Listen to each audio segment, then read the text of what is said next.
Hello, everyone. Today, I want to talk about my opinion about arranged marriage, especially in a very conservative society like in India, where I came from. Um, I believe that arranged marriage is a very, very big problem in our society today.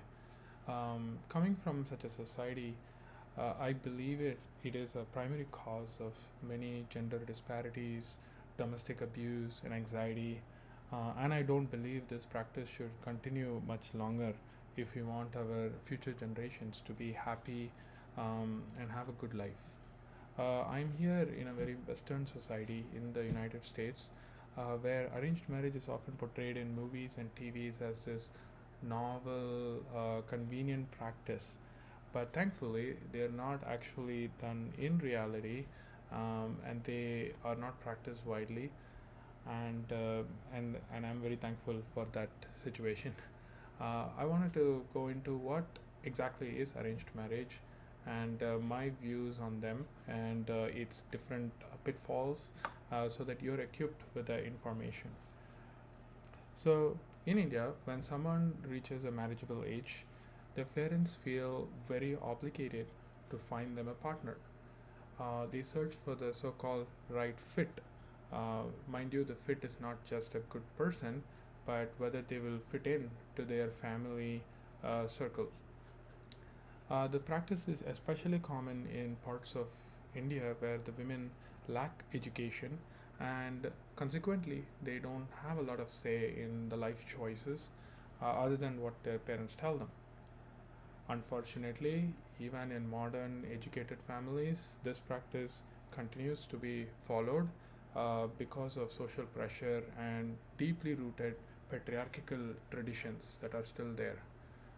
As a result, the unfortunate reality is married couples in the modern age in such a conservative society often discover that they don't get along very well and results in failure of their marriage. Um, Parents' role is very critical in this framework of arranged marriage. Their mindset is often very stuck in a very traditional view where women have unequal status in marriage and the men make all the decisions. They do not prepare their children for life in a modern society where we try to encourage women to be equal members of the society.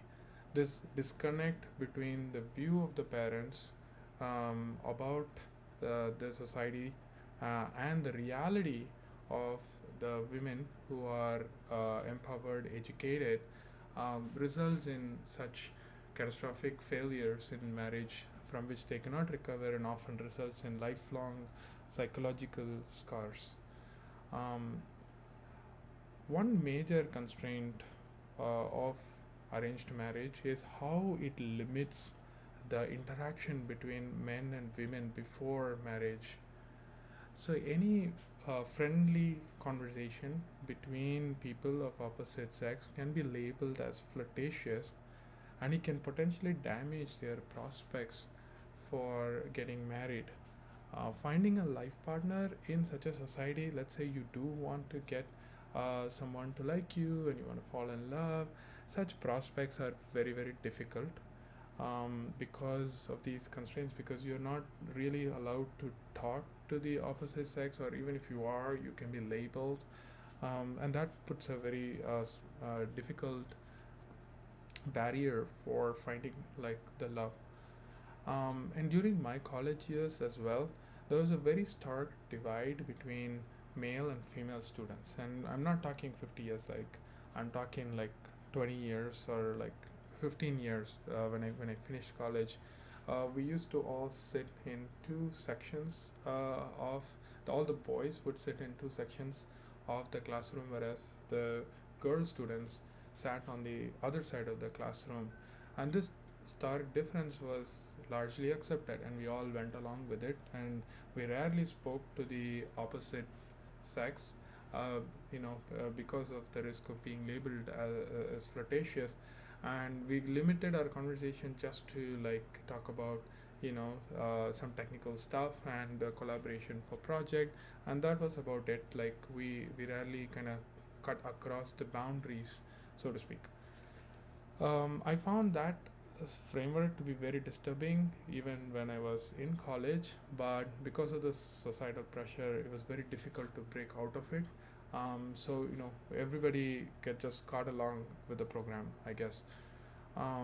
And now, arranged marriage. Let's say they do get arranged marriage, and things don't get where they want the marriage to go. There's also very traditional way to get a divorce, which is all the elders in the family get together, and they will discuss the circumstances of the marriage and why it is not a good thing to continue this forward, right? The husband and wife may have already discussed, but during that kind of discussion, they rarely say anything, and they are just being given information that this marriage is not working out, and they have to, move on with their life. That is about the last, group discussion that happens. Um, Usually, the older men in the family, sit together, and they talk. The women may or may not even say much during these discussions, and it's often just verbal. Nothing gets written, nothing gets signed, and they just go about their ways, and after that the husband and the wife just continue to live separately. In modern times, there is realization that some legal procedure has to be taken to separate, and that is being adopted across many societies. But when you talk about 30, 40, 50 years ago, such legal frameworks weren't as strong, and often it was just a verbal separation that was considered good enough for that. Remarriages may happen, but it is very difficult in arranged marriage society, where they have different tiers of people, right? Like the person who is divorced may find it difficult to remarry, because when the parents are looking for the match for their son or their daughter, they are not looking at people who have been divorced. Like, they're looking for people who haven't been married, so they get they're the cream of the crop, I guess. So that makes it difficult for divorced individuals to also remarry and integrate it back into the society. And this is a very sad reality right now.